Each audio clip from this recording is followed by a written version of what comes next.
Je vais appeler notamment Hervé pour venir nous parler du PEPR Faire Carbone. Evelyne, qui va être animatrice, mais aussi dans la table ronde au titre du PPR antibiorésistance. Et ainsi que Cécile et Jean-Marc pour BBTI, pardon. Donc Rebecca Powell pour le PEPR Médoc à distance. On va commencer peut-être la première partie de la discussion. Hervé, si tu veux nous présenter pour Faire Carbone, alors qui va être plutôt connecté avec les enjeux du PEPR SAMS sur le pilier système alimentaire et notamment l'étude des consommations. On va te laisser la parole pour présenter rapidement Faire Carbone et puis ses ambitions et ses connexions. Merci.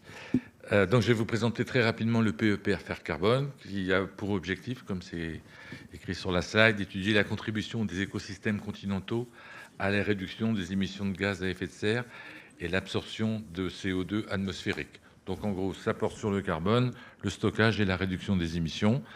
C'est un PEPR exploratoire, donc de façon classique comme vous, je crois, d'après ce que je comprends. Il y a des projets ciblés, il y a des appels, enfin, il y a des projets qui ont répondu à des appels à projets. Les projets ciblés sont à droite, il y en a 5. Essentiellement, en fait, c'est très technique, c'est de la connaissance. Moi, je suis économiste, donc je ne comprends pas tout. Voilà. Il y a beaucoup de soutien aux infrastructures dans le cadre des projets ciblés. Dans le cadre des appels à projets, il y a eu 2 appels à projets. Oui, tu veux ? Voilà. Dans le cadre des... C'est bon ? Ouais, dans le cadre des appels à projets, il y a eu 2 appels à projets. Il y a 4 axes qui sont, comme indiqué sur le continuum terre-zone aquatique. Ça vous intéresse moins ici, en tout cas. Le couplage des cycles biogéochimiques, la production et l'utilisation de la biomasse végétale, et le dernier qui rejoint le système alimentaire, qui est sur les questions économiques, sociales, moteurs et impact du changement. En gros, on cherche à trouver soit les politiques, soit comment faire changer les comportements pour réduire les émissions de gaz à effet de serre ou augmenter les stockages de carbone. Dans ce cadre-là, il y a 2 projets. Le premier qui s'appelle ClimFast, qui porte plus sur l'offre agricole, enfin sur les agriculteurs, pour faire très très vite aussi. Ça rentre par l'offre agricole et ça cherche à voir comment on peut inciter les agriculteurs à adopter des pratiques qui permettent soit de stocker le carbone, soit de réduire les émissions brutes qu'ils ont dans leurs élevages ou dans les productions. Mais il y a aussi un aspect alimentaire et système alimentaire, parce que l'offre doit être égale à la demande. Enfin, Carl, il doit savoir ça aussi, voilà.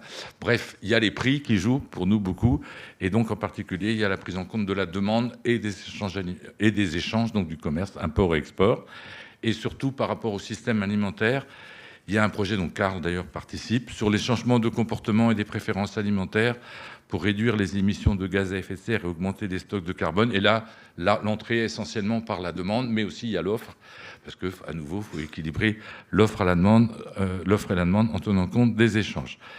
Alors, le lien du coup avec le PEPR SAM, j'ai essayé de répondre aux questions de Aurore. Je ne sais pas qui c'est exactement, Aurore, voilà. Donc c'est surtout sur les systèmes alimentaires. Donc on travaille sur les systèmes alimentaires dans le cadre du PEPR. L'objectif, c'est de voir en fait les impacts environnementaux, c'est ce qui nous intéresse, les impacts de marché, les prix, les revenus, les impacts de bien-être, enfin notre utilité, ce qu'on retire, etc. De politiques centrées en fait sur la demande pour avoir des systèmes agroalimentaires qui soient neutres sur le plan de carbone, et ensuite pour en faire des recommandations de politique publique en particulier. C'est une approche système, donc on prend la demande, l'offre et les échanges, voilà, et c'est centré beaucoup sur l'impact des politiques publiques qui jouent sur les prix, les qualités et les préférences. Je vais très très vite, je sens. Alors, je prends les questions. Travaillez-vous sur les systèmes alimentaires? Oui, via les comportements, les préférences et les politiques publiques. Travaillez-vous sur des données d'alimentation? Oui, à la fois en termes de création de données ou en termes d'utilisation via des cohortes humaines ou animales. La réponse est non, là, aujourd'hui. Participez-vous à des réseaux européens? Où pouvez-vous... y a-t-il des liens possibles avec SAMS dans ce cadre-là? Évidemment, il y a déjà des liens entre le projet d'INAPOL 3E, si j'ai bonne mémoire, son nom chez vous, et ce projet, en fait, Préfalim et aussi ClimFast. Et du coup, pour voir les collaborations, dans le cadre du PEPR Faire Carbone, on a un soutien important aux mobilités entrantes et sortantes. Il y a déjà un postdoc commun, par exemple, dans le cadre de Préfalim et d'INAPOL. Et donc, le PEPR Faire Carbone est ouvert, en fait, à des mobilités entrantes et sortantes qui puissent être communes. La question 5, avez-vous un processus de gestion de données? Oui, en particulier sur des questions de stockage de carbone. Ne me demandez pas, mais c'est très compliqué. Besoin d'experts? Oui, sur comportement alimentaire, préférences alimentaires et politique publique alimentaire. Voilà, mais il y a déjà beaucoup de liens. Dans ce cadre-là, le PEPR Carbone en particulier, il organise ce qu'on appelle les journées d'économie du carbone, dans lequel on essaie en fait de montrer comment l'économie et aussi la sociologie, enfin les sciences économiques et sociales, abordent la question du carbone. On a déjà fait 2 journées, dont une sur les comportements alimentaires et les émissions de gaz à effet de serre. Vous trouverez sur le site internet du PEPR une retranscription en fait de ces journées. Et donc par rapport à votre PEPR, il y a une réflexion en cours aujourd'hui sur en 2027, mais ce serait sans doute d'avoir un développement en fait européen de ces journées économie du carbone en lien avec les associations des économistes agricoles et des économistes de l'environnement. Bon, aussi il y a une possibilité de collaboration, ça c'est à voir, et en tout cas dans le PEPR on est très ouvert à cette collaboration. Et le dernier point en fait où il puisse avoir une collaboration, c'est qu'on a aujourd'hui ce qu'on appelle des vidéos prof versées. Franchement, je ne sais pas pourquoi on a appelé ça comme ça, mais c'est comme ça. Dans lequel on développe des vidéos, dans lequel on essaie d'expliquer les choses. Alors évidemment, sur le stockage de carbone dans les mangroves, par exemple, des choses comme ça. Mais il y a aussi des vidéos en cours de montage sur les aspects socio-économiques et système alimentaire. Donc le premier, c'est sur le prix du carbone. Le deuxième qui est en cours, c'est sur les mécanismes d'ajustement aux frontières. C'est comment, en fait, vous mettez des taxes aux frontières pour pas avoir trop de concurrence par rapport aux importations, avec ce qui est aujourd'hui le problème des engrais. Et donc, dans l'extension, en fait, on voudrait aller beaucoup plus sur les comportements alimentaires, sur les politiques alimentaires et sur les préférences alimentaires. Et là aussi, je trouve que ce serait pas mal d'avoir des collaborations, voire des vidéos communes. Merci. Voilà. Puis, il faut s'adresser à Perrine Franquet, qui est l'équivalent d'Aurore pour tout renseignement. Merci beaucoup Hervé pour cette présentation rapide mais tout à fait complète des liens possibles. Effectivement, moi je retiens que dans le PEPR SAMS, on a un certain nombre de projets à des échelles territoriales qui pourraient aussi peut-être compléter les approches qui sont développées dans Faire Carbone au niveau peut-être un peu plus global. Evelyne, au titre du PPR antibiorésistance, on va adresser les mêmes questions. Oui, donc juste le PEPR antibiorésistance, il est un petit peu plus vieux que les PEPR, donc les a précédés, et donc c'était donc du PIA3, c'était subventionné par le PIA3, et ça dépend évidemment toujours du SGPI. Alors attendez, ça ne passe pas les diapos. Moi j'ai appuyé là. Ah ben voilà, c'est bon. Ok, donc en fait, ce PEPR est organisé autour de 4 objectifs qui correspondaient à 4 axes. Les émergences, la transmission, l'axe 2 des approches SHS, l'axe 3 c'était les innovations technologiques dans le domaine du numérique, du diagnostic et de la thérapie, et l'axe 4 stratégie thérapeutique et prévention innovante, tout ça dans une approche One Health. Et évidemment, c'était pour proposer de nouvelles stratégies et de mesures de lutte contre la résistance des antibiotiques, inverser la courbe des résistances en adéquation avec les actions internationales et réduire et optimiser l'usage des antibiotiques en médecine humaine et vétérinaire, même si les plans Éco-Antibio 2 et 3 avaient déjà eu un succès. La diapo suivante, c'était pour vous dire juste comment nous avons travaillé. Donc, il y a eu 11 projets de recherche qui ont été donc financés, des projets qui ont été financés aux alentours d'1,5 million et de 2,5 millions. Il y a eu une chaire senior qui a été donc financée, plus 8 chaires juniors, donc, dont 3 jeunes scientifiques ont été recrutés, un chercheur qui était de renommée donc internationale qui finira donc sa carrière en France. Il y a eu 2 projets structurants qui sont Abromix, qui est une plateforme de données microbiologiques et multi-omique qui est intégrée, et un réseau d'utilisateurs qui est Promis, et également un observatoire numérique qui s'appelle le DOSA et qui observe les comportements au niveau de l'usage des antibiotiques. Il y a eu aussi 2 projets de financés avec les pays à ressources limitées.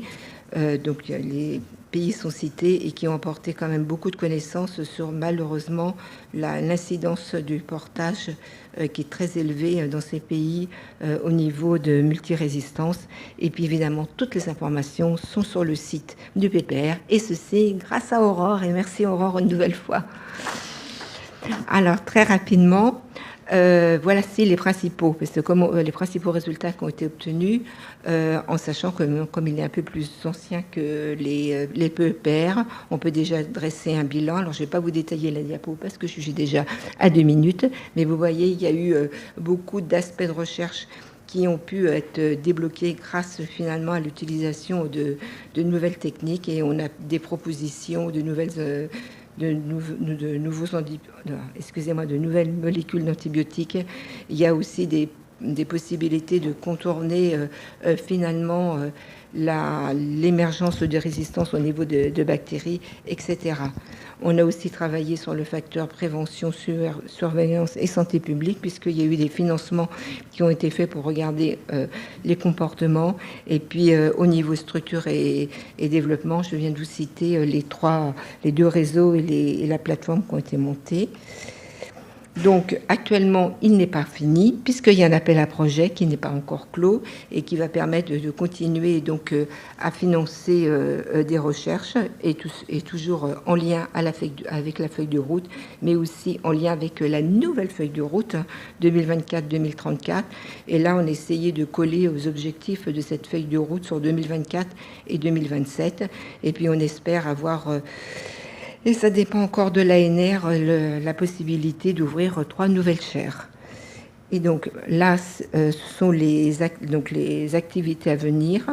Mais ce que je voulais surtout, c'est arriver à la dernière diapo, il reste 350 secondes, c'est les opportunités de travailler avec les autres PEPR qui étaient finalement l'objectif de cette table ronde. Donc, nous, on propose des interactions avec les chaires juniors, hein, ce sont donc un jeune public, des jeunes scientifiques, et on voudrait former un club alors c'est facile de le faire entre le PPR antibiorésistance et le PPR SAM, mais s'il y a d'autres chaires dans d'autres PEPR, on pourrait le faire ensemble, ou des financements de postdoc. Nous pouvons aussi, via les financements qui restent, faire de la recherche participative, et également participer à des écoles d'été. Hein. Il y a des liens qui sont évidents. Effet des antibiotiques sur le microbiote, par exemple. Nous pourrions aussi relancer des campagnes d'information, de développement d'une stratégie, et aussi faire face à toute l'anti-information qu'il y a sur le sujet.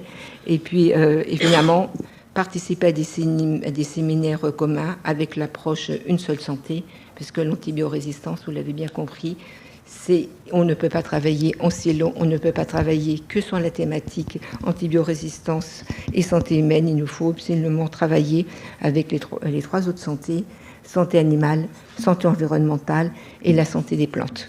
Je vous remercie. Merci beaucoup Yveline pour ce pitch accéléré sur les résultats d'un PPR qui a déjà fourni beaucoup de données. Rebecca, est-ce que vous nous entendez? Oui, je vous entends. Ah, parfait. Donc, on va vous laisser la parole aussi pour parler du PEPR Médoc, si vous êtes prête. Oui. Bon, je vais essayer d'être rapide. Bonjour à tous. Donc, je suis Rebecca Powell. Je suis la chef de programme du PEPR Médoc. Je m'excuse d'avoir pu venir en personne, d'où le fait que je suis en visio aujourd'hui. Donc, le PEPR Médoc, pour faire... très simple. Hein. Donc, en fait, aujourd'hui, les limites des modèles biologiques actuels ont un impact majeur sur les coûts de la découverte des médicaments et de la souveraineté de la production, sur l'émergence des biothérapies et sur les parcours thérapeutiques personnalisés. Et pour adresser ces enjeux, en fait, le modèle d'organes sur puce, ou organes et organoïdes sur puce, se sont distingués comme la nouvelle génération de modèles biologiques. Et pour donner une très brève description de ce sont les organes sur puce, à mon avis, vous le savez déjà, donc ce sont des dispositifs miniaturisés contenant des sous-structures multicellulaires d'organes vivants dans un micro-environnement contrôlé. Alors, pour parler un peu plus du PEPR MEDOC, donc je vous ai préparé une petite slide vraiment pour avoir une vue d'ensemble. Donc, son objectif principal, c'est vraiment de promouvoir une nouvelle génération d'organes et d'organoïdes sur puce basés sur des cellules dérivées de patients pour la médecine personnalisée. Et ce PEPR s'articule autour de 3 challenges majeurs, donc, qui sont donc, le fait d'utiliser des cellules et tissus de patients pour la médecine personnalisée, de développer des organes et organoïdes sur puce multifonctionnels et multi-organes pour le développement de nouvelles thérapies, et des organes et organoïdes sur puce multi-capteurs et actionneurs, vraiment pour le fait de mesurer plusieurs paramètres de manière simultanée et en temps réel, donc ça pour les approches en santé numérique. Donc tout ça est organisé sous 5 grands work packages dans lesquels je ne vais pas détailler aujourd'hui, ce n'est pas le focus de cette présentation. Alors je me suis aussi basée sur les questions d'Aurore pour préparer ces slides, donc des pistes de réflexion pour la communauté SAMS. Donc, comme il peut être assez évident, le modèle organe et organoïde sur puce, c'est vraiment un modèle qui peut être pertinent pour étudier le microbiome, que ce soit en tant que modèle prédictif pour la médecine personnalisée, les OOC qui peuvent permettre in vitro de tester les effets du microbiome d'un patient sur sa réponse à un traitement, et dans l'autre sens, sur la thématique de l'antibiorésistance et des thérapies alternatives, voir comment les OOC peuvent offrir une plateforme pour identifier des cocktails bactériens qui peuvent restaurer la sensibilité à certains traitements. Et aussi sur la thématique donc de la santé environnementale, les organes et organoïdes sur puce peuvent donc mimer l'exposition à des perturbateurs endocriniens tels les pesticides, les métaux lourds, et ainsi pouvoir évaluer leur impact sur le microbiome, et tout ceci en évitant les biais des modèles animaux. Alors, pour ce qui est des projets qui pourraient être potentiellement d'intérêt avec la communauté SAMS. Alors, j'ai pris, comme pour d'autres PEPR, nous avons eu notre appel à projet avec l'ANR de lequel sont émanés 9 nouveaux projets qui ont rejoint le PEPR MEDOC. Donc là, je vous ai mis un petit échantillon de 4 projets qui pourraient potentiellement être d'intérêt, sachant qu'aujourd'hui, on n'a pas de projet ou d'appel à projet en lien direct avec le microbiome ou les systèmes alimentaires. Mais bien sûr, nous pourrions avoir besoin de cette expertise dans le futur. La discussion est ouverte. Et donc, les 4 projets qui pourraient potentiellement être d'intérêt, donc c'est les projets Augmente, donc qui est un intestin sur puce optimisé, qui est fait pour décrypter la réponse immunitaire dans le cas d'infections virales ou fongiques. Nous avons le projet ITOC, qui est aussi un gut on chip multisegmentaire et neurocompétent, là aussi pour l'étude de maladies infectieuses intestinales. Il y a des modèles dans le cas de Mohican, donc des micropuces pour l'analyse personnalisée donc des fonctions immuno en oncologie clinique de routine, et pourquoi pas le projet Softer, donc lui qui est un projet de tumeur sur puce dans le cadre du cancer de l'endomètre, donc là aussi pour prédire l'efficacité des traitements. Dans le cadre du PEPR MEDOC, un autre dispositif qui pourrait peut-être aider à intéresser la communauté SAMS, donc c'est un dispositif qu'on a mis en place de bourse d'aide à la mobilité européenne. Donc l'idée, c'est vraiment que cette bourse est destinée aux chercheurs, aux doctorants, post-doc, de se former à de nouvelles techniques, donc via des stages, des formations, ou initier des projets donc avec d'autres équipes laboratoires, périmètre Europe, ou d'autres laboratoires en France. Donc l'objectif est de favoriser donc les montées en compétences, favoriser les collaborations scientifiques et le transfert de savoir-faire. Donc si la communauté SAMS est intéressée par de se former au modèle OOC, ils peuvent passer par ce dispositif pour bénéficier de cette aide. Donc la prochaine session ouvre le 15 juin avec les annonces des résultats le 6 juillet, sachant qu'il y aura une session 4 et d'autres sessions l'année prochaine. En termes de réseaux qui pourraient intéresser la communauté SAMS, en particulier réseau européen, j'ai pensé au Call ERA NAMS, donc des European Research Area sur les NAMS, donc des NAMS qui sont des méthodes alternatives aux tests animaux, donc ça peut être des modèles in vitro, in silico, des biomarqueurs. Et le but de ce call, vraiment, est de coordonner et optimiser les actions des États membres et autres parties prenantes concernant ces NAMS, avec un focus sur la recherche biomédicale et les tests réglementaires des produits médicaux et dispositifs médicaux. Et pour terminer, si vous voulez rencontrer la communauté EOC, je n'ai pu m'empêcher de faire mon petit placement de produit. Eh bien, nous avons nos journées annuelles à Lille, le juin 1 et 2. Et n'hésitez pas à vous inscrire à cet événement pour pouvoir rencontrer la communauté MEDOC et pouvoir tisser des liens entre PEPR. Et je vais m'arrêter là pour ça. N'hésitez pas à visiter notre site web si vous voulez en savoir plus aussi. Merci. Merci beaucoup, Rebecca. C'était très clair. On voit que MEDOC a aussi mobilisé d'autres types d'instruments que ce qu'ont pu mobiliser les autres PEPR. On va continuer avec BBTI. Cécile, donc biothérapie et bioproduction, thérapie innovante. Bonjour à tous, merci pour l'invitation. Alors nous, on fait partie aussi de ces PEPR qui ont été lancés, qui ont été premiers à être lancés. On est lancé depuis 2023.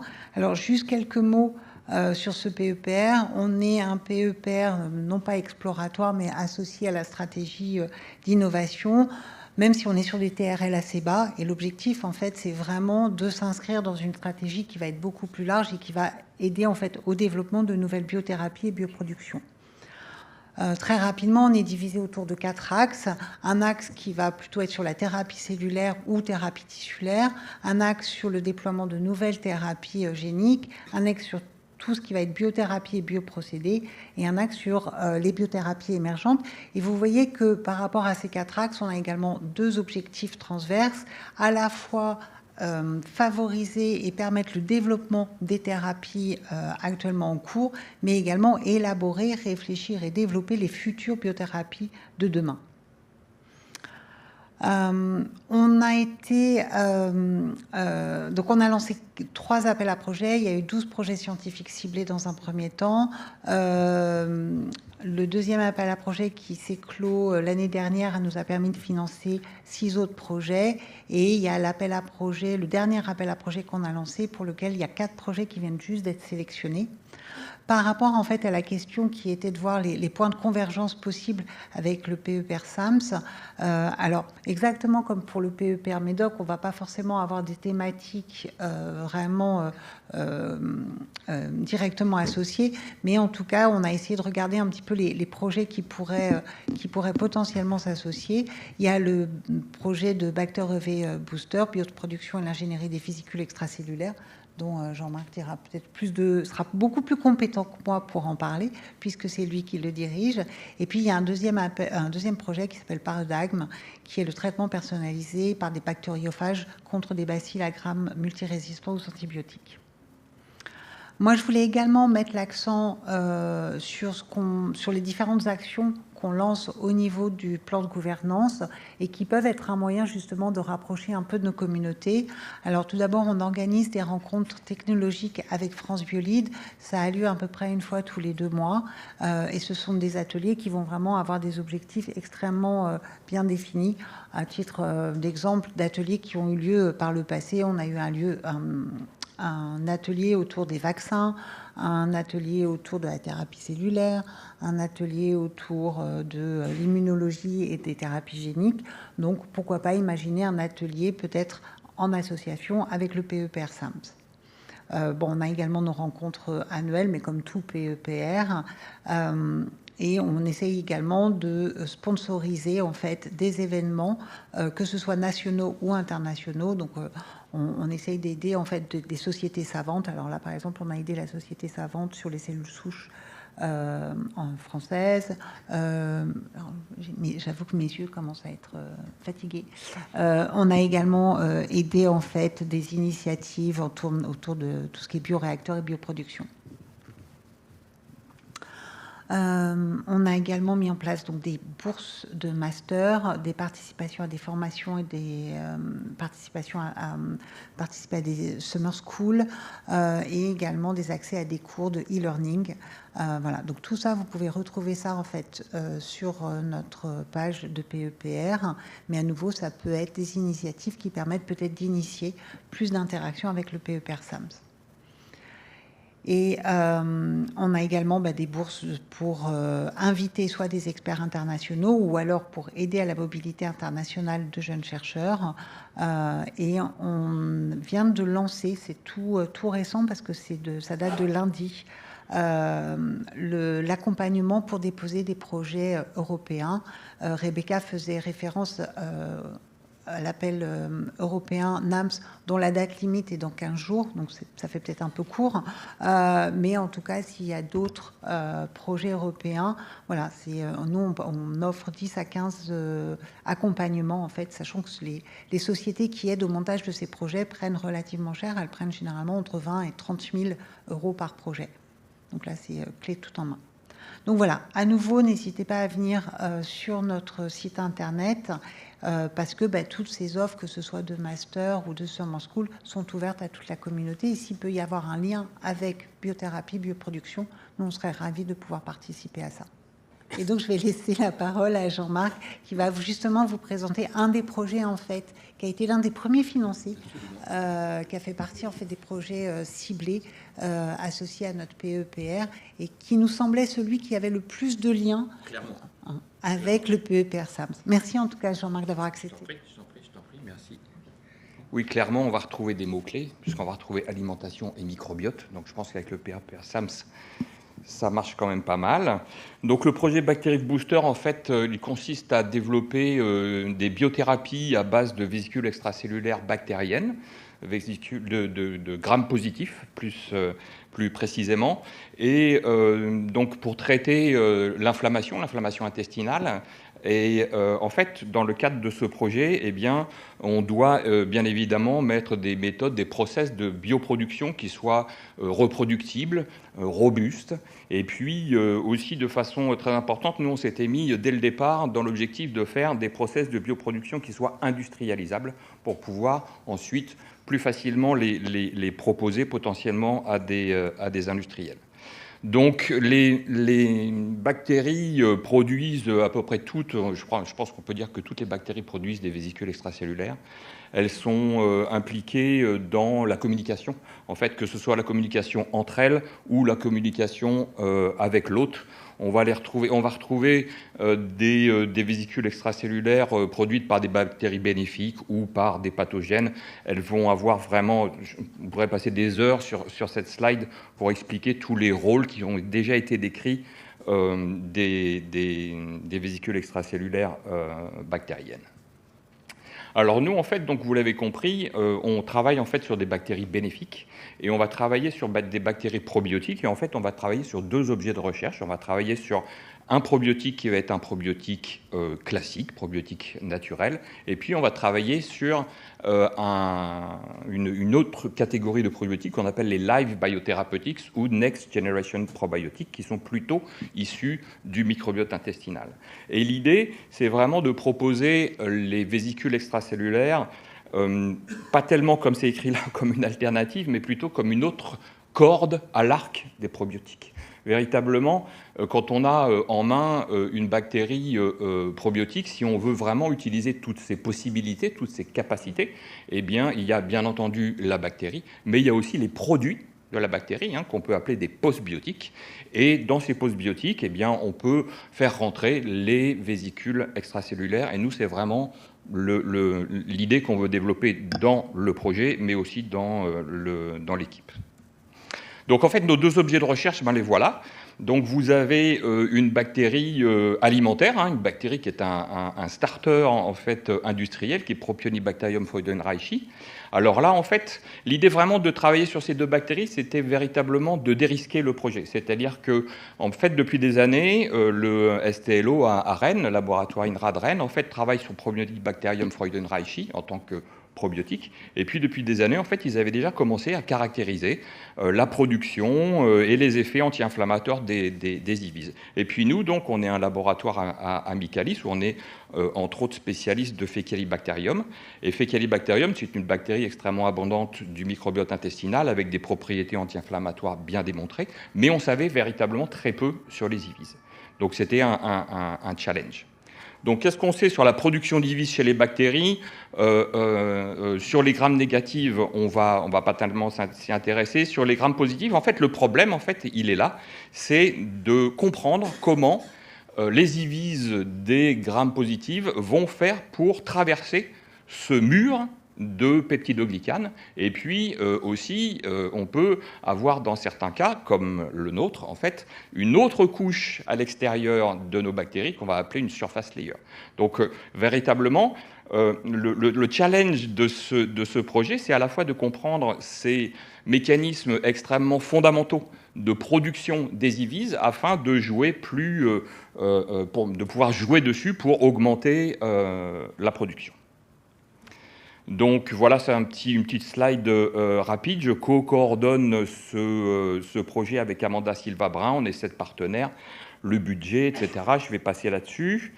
Les work packages aussi, ça ne va pas être forcément très informatif. Je voulais vous présenter plutôt les partenaires. Donc on a Amanda Silva-Brun et Florence Gazeau, donc CNRS Nabi. Alors elles, ce sont vraiment les spécialistes de l'étude des nanoparticules, hein, mais des vésicules eucaryotes. Mais grâce à elles, en fait, on a accès à une plateforme qui s'appelle la plateforme IVET.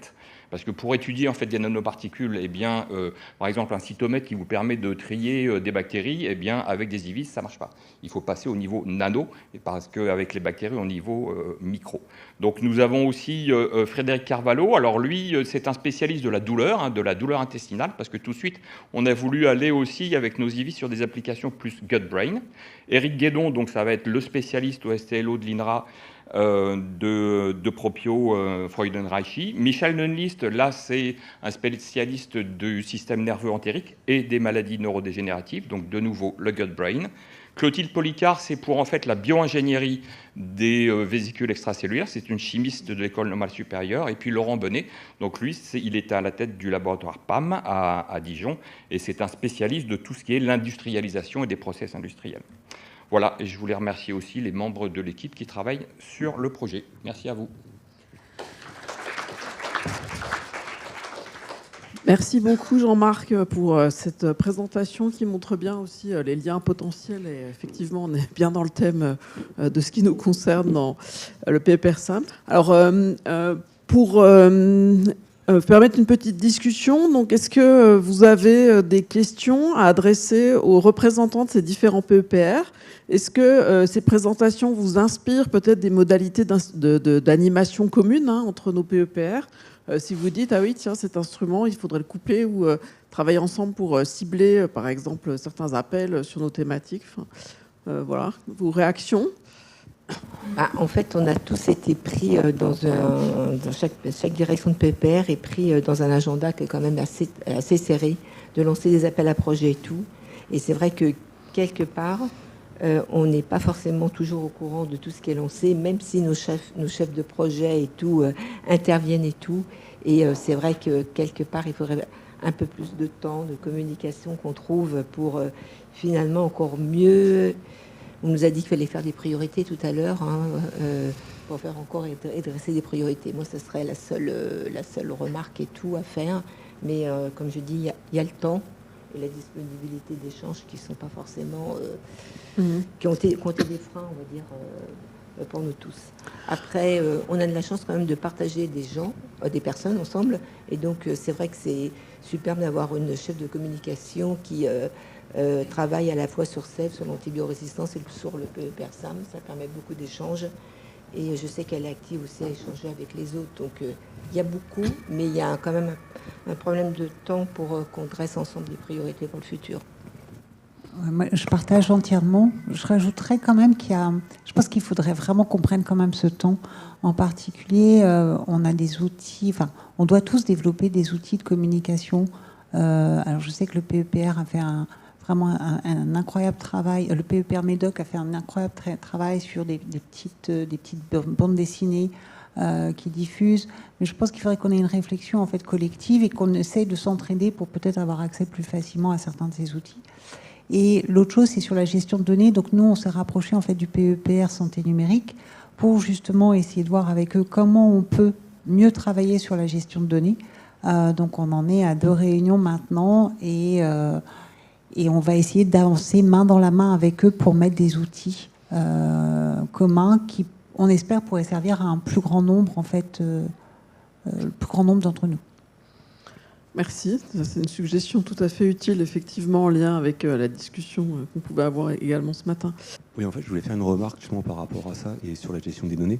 En fait, moi, j'ai été invité un peu par hasard par Hugo Landais au Transnumérique, donc à Rennes, en début d'année, donc pour présenter le projet Cloud for SAMS. Et c'est vrai que j'étais assez étonné que, en fait, au niveau de SAMS, on soit les seuls représentants. Alors finalement, on gère de la donnée un peu partout. Alors effectivement, parce que Cloud for SAMS, comment dire, on chapeaute un peu cette thématique-là. Et finalement, je me demandais, est-ce que c'est pas quelque chose qui pourrait être un peu généralisé sur différents domaines, quoi. Il y a les transnumériques pour tous les aspects, effectivement, gestion de la donnée, mais sur d'autres aspects, est-ce qu'il ne pourrait pas y avoir des rencontres un peu plus nationales, plutôt qu'une simple table ronde en fin d'après-midi Si, mais alors, moi je partage entièrement. Le souci, c'est le manque de temps. En fait, alors c'est le manque de temps, et je dirais même, on s'est fait avoir à notre propre jeu. C'est-à-dire que pour chacun de nos PEPR, il fallait faire des plans de gouvernance. On a tous écrit un plan de gouvernance dans lequel on était débordé d'idées. On disait qu'on allait faire des réunions annuelles tous les ans, qu'on allait faire des ateliers thématiques. Et au bout d'un moment, en fait, on se rend compte qu'on est un peu à saturation, et c'est dommage parce qu'on n'avait peut-être pas suffisamment anticipé le fait de pouvoir se tourner plus vers les autres PEPR. Mais je pense, moi, je sais que c'est un sujet que j'ai déjà discuté avec l'ANR pour savoir justement quelle était, nous, notre flexibilité pour réorienter en fait les sommes allouées à certaines actions pour le plan de gouvernance, en disant, voilà, on avait une vision, ce qui est logique, on avait une vision qui était telle qu'elle était en 2023, on aimerait pouvoir en 2026, vu le développement du PEPR, on voudrait pouvoir l'adapter. Et juste pour finir, il y a un risque de doublonnage énorme. Enfin, Evelyne, via le PEPR, effectivement, il y a la plateforme Abromix. Et j'ai envie de dire, c'est une chance que ça soit Claudine qui coordonne Abromix, et aussi Cloud for Sam, parce qu'en fait, on a les mêmes problématiques en termes de gestion de données. Quand moi, je suis allé au transnumérique, il y a un PEPR Cloud, j'ai découvert, et en fait, on redéveloppe les mêmes choses, quoi. Et à un moment donné, il faudrait qu'il y ait quand même une stratégie un peu harmonieuse. Voilà. Là, c'est le... Ouais. Non, mais le choix de Claudine n'a pas été au hasard. Hein. Oui, complètement, on est d'accord. Je pense que quelque part, au niveau des PEPR, ce qu'on a fait aussi le choix, c'est de prendre des gens qui étaient déjà quand même maîtres de... Ils venaient de l'IFB, et ça nous paraissait une personne qui était incontournable pour le sujet. Après, comme dit, on est aussi tributaire finalement des programmes qui vont être financés, puisque finalement, vous avez bien compris, on passe par l'ANR, c'est l'ANR qui assure la sélection, et c'est une fois qu'on a les projets et qu'on voit ce que les projets vont donner, que là, on comprend en fait le nombre de données, de gestion de données qu'il va falloir faire. Donc, on vit aussi parfois un peu dans une incertitude. Maintenant, on sait, les projets qui sont financés, on voit évidemment le volume de données qu'il va falloir gérer. Mais on l'apprend petit à petit aussi. Mais à nouveau, je pense que si vous êtes intéressé, voilà, nous, on a initié cette discussion avec le PEPR santé numérique, parce qu'on s'est dit, mais finalement, on se retrouve à devoir gérer pas mal de données, et autant se retourner vers eux. Et donc voilà, on a mis en place un questionnaire en fait pour interroger nous, notre communauté, et voir comment ils souhaitaient qu'on interagisse avec le PEPR santé numérique. Mais je pense que c'est quelque chose qui pourrait vraiment être fait à plus large échelle. On assistait déjà aux réunions. J'assistais à une des réunions, première ou deuxième réunion de santé numérique. Mais en fait, ce que j'avais vraiment compris, c'est qu'ils étaient très axés sur l'axe neuro. Et donc, comme vous savez, le monde bactérien est un petit peu différent, et on avait beaucoup discuté, et ce qui était en train de développer n'était pas complètement transposable au problème des bactéries, on va dire. C'était fait. Mais on peut Hugo Landais est tout à fait ouvert, donc c'est possible.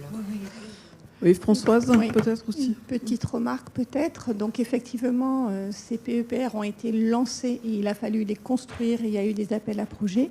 C'est cette phase-là qui s'achève, et vous allez rentrer dans une phase plutôt plus plénière pour conduire la recherche.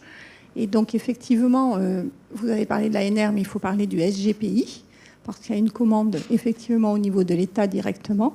Et les transnumériques, c'était cette illustration-là. C'est-à-dire le sujet était autour du numérique, et c'était donc 13 PEPR qui avaient numérique, on va dire, dans leur construction.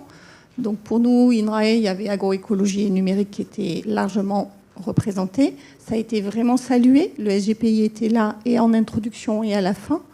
Pour les transnumériques, il y aura une deuxième édition en 28, et il a été explicitement dit, en particulier pour tout ce qui est PEPR d'accélération, qu'il y avait une nécessité de trouver justement des thématiques en transverse et de monter ce genre effectivement d'événements. Voilà. Et les données, vous en parliez, donc effectivement c'est un point très commun.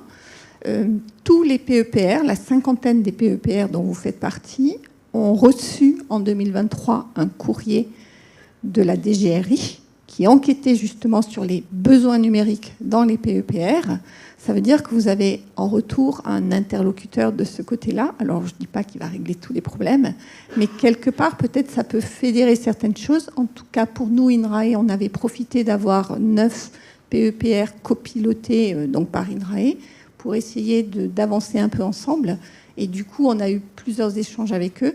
Ça n'a pas réglé tous les problèmes, mais on est un peu plus connus et on peut peut-être avoir encore des échanges pour avancer et aller plus loin. Donc, il ne faut pas considérer à cette date-là que par rapport à l'ensemble des PEPR, les choses sont un peu pliées. Je pense que de l'inter-PEPR, c'est devant nous. Et il faut le vouloir, comme cette séquence-ci. Juste pour dire un mot. On a répondu. Nous, on a répondu. Donc, la grande difficulté auquel, en tout cas, le PEPR Faire Carbone fait face aujourd'hui, c'est qu'on a des projets à la fois ciblés et réponses à appel à projets où, en fait, c'était pas explicite dans ce qu'ils ont répondu. Et donc, aujourd'hui, quand on va sur soit les données, on a aussi un plan de gestion de données, transnumérique, enfin bon, bref, et la communication qu'on nous demande de rajouter de façon très très forte, quand on retourne vers les équipes et les chercheurs, il faut être persuasif. On va dire ça comme ça. Ben oui, mais ils sont pris beaucoup. Et donc la question, c'est de comment on trouve en fait du temps et surtout comment les chercheurs libèrent du temps pour faire ce travail-là. Donc on essaie un peu modestement, mais en tout cas, il y a des économies d'échelle interprojets à faire certainement, de telle façon qu'ils ne soient pas sollicités 1000 fois, parce qu'à la fin, ils nous répondent un peu durement, je vais dire ça comme ça. Non, la question globale aussi auquel il faut qu'on commence à penser tous, c'est l'après-PEPR. C'est-à-dire qu'on est sur des projets qui vont s'arrêter 2030. Quid d'après? Et ça, je pense que c'est une réflexion, par contre, qu'il faut qu'on ait vraiment tous entre nous avant pour voir un peu comment voilà, qu'est-ce qu'on peut proposer. Et surtout, lorsqu'on a mis des réseaux en place, des infrastructures en place, comme CloudCat, SAM ou d'autres, et il faudra regarder comment on peut les pérenniser, parce qu'ils seront utiles. Oui, donc Carl Gagné de la DGRI, depuis 2025, je précise, donc bien après 2023. Non, la suite naturelle des PEPR, c'est l'agence de programme. Et les PEPR n'ont pas vocation à se poursuivre. Donc il faut aller chercher d'autres financements, les financements européens, et puis voir comment après ça peut s'articuler avec les agences de programme. Pardon. Voilà. Et tout ça, vous rentrez dans les plans d'investissement d'avenir, France 2030, voilà. Et après, on verra. Les financements européens ne vont pas répondre à tout. Hein. Ah non, mais voilà, non, mais je suis le porte-parole du... Ben oui, parce que je suis porte-parole de ma communauté. Oui. Et donc, je pense qu'on n'en aura pas tous, et je pense qu'il va quand même falloir qu'on ait une réflexion. Pareil, moi, l'agence de programme, je l'entends tout à fait, mais il va falloir qu'on voit avec... Nous, on est un PEPR qui, initialement, ne dépendions pas de l'agence de programme. Donc, on a été intégré à l'agence de programme en cours de route. Il faut qu'on voit, il faut qu'on apprenne d'abord à mieux se connaître, à mieux avancer main dans la main. Mais à nouveau, je pense qu'il va quand même falloir réfléchir d'une façon plus globale, voilà, l'après. On est d'accord, et on est vos alliés. Enfin, on est, voilà. Et donc, ce type de réunion-là, notre présence, c'est pour ça aussi, pour qu'on échange et faire. En tout cas, l'intérêt, c'est l'intérêt de la science et de répondre à des questions qui sont stratégiques. Voilà. Il y a des enjeux de leadership scientifique, et c'est pour ça que les programmes ont été mis en place, et puis des enjeux autres politiques de compétitivité de la France, etc. Merci. Alors, en organisant ces tables rondes, on était assez conscient, en tant que directrice de programme, que ce serait certainement un peu court et un peu insuffisant pour amener toutes ces discussions. Alors, là, on le faisait au titre du PEPR. On entend peut-être, c'est au titre des agences de programme de le faire. Enfin, bon, voilà, il y a aussi un paysage qui évolue dans ses ambitions, sa façon de se structurer. Voilà, aujourd'hui, c'était modestement pour commencer à initier ce travail de mise en relation et d'interconnaissance. Donc, une fois de plus, c'est aussi à la main de la communauté, donc à la main des besoins exprimés par la communauté. Je pense qu'il y a eu beaucoup de choses dites au cours de ces 2 jours sur lesquelles on va pouvoir continuer à construire en tant que directrice de programme pour le futur. Donc ça va vraiment nous nourrir. Mais il y a aussi peut-être les besoins émergents de la communauté qu'il faut nous faire remonter pour tous les participants. Alors, des projets financés ou non, parce qu'on a bien vu, compte tenu des réponses, des taux de réponse aux appels à projets, que tout le monde ne sera pas servi, mais ce qui ne veut pas dire que ça n'exprime pas non plus les besoins de la communauté, pour qu'on puisse continuer à travailler à minima sur les aspects de structuration et de fondement qui vont permettre de continuer à soutenir les travaux sur les thématiques. On est déjà un peu en retard, donc je vous remercie vraiment beaucoup pour vos interventions et toutes les présentations avec la diversité aussi des PEPR dans leur degré de maturité, dans les instruments mis en place. Je crois que c'est un éclairage vraiment très utile qui est aussi inspirant. Alors moi, je vais retenir aussi la renégociation sur la gouvernance avec l'ANR pour essayer de faire évoluer les crédits qui seront encore mobilisables pour la suite du PEPR. Ça va nous intéresser beaucoup. Merci à tous.